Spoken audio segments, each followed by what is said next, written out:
Hi, I'm Connor McCall. Hi, I'm Joanne Chu. And welcome to Week 3 of the RoboLancers News, where we keep you up to date with what's happening on our team. And here's what happened this week.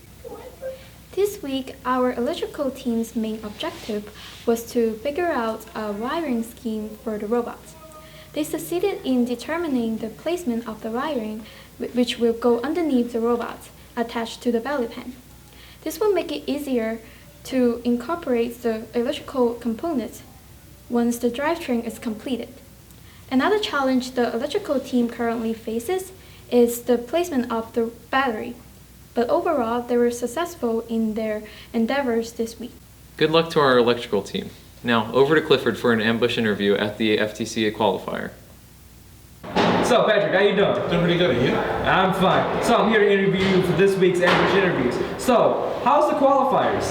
Qualifiers went really well. We made it to the finals, yet we did not get to take it. It was a good game all around. So, anything you would have wanted to do that you couldn't do during the qualifiers? Charge the phone batteries. That was the biggest mistake that we ever made, is that we didn't have enough charge left. That's great. Good luck next time.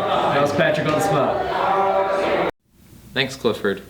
Now to our weekly forecast. How's the weather out there, Devin? It's raining sideways. Thanks, Devin. Now onto our mechanical section. After last week, we've added more onto our CAD models and our mechanical team is ready to progress. Our shooter group has aimed to make a flywheel shooter and tank to hold the fuel. The gear and intake group is in the process of customizing a plastic backboard for the back of the fuel tank.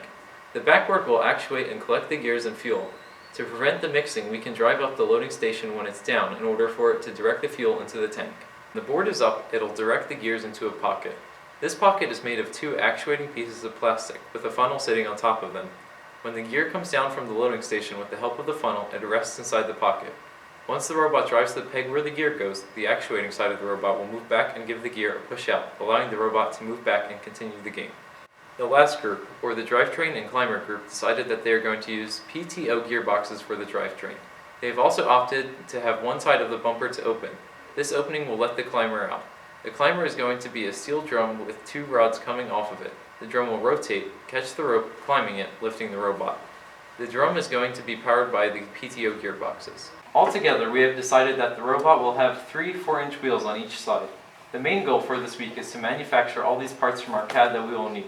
Our 3 groups will use specific machines to manufacture these parts immediately, and our other goal is to finish the drivetrain. For your weekly RoboLancers news, this has been Joanne Chu And Connor McCall. and from everyone on the Central High School RoboLancers, see you again in week 4.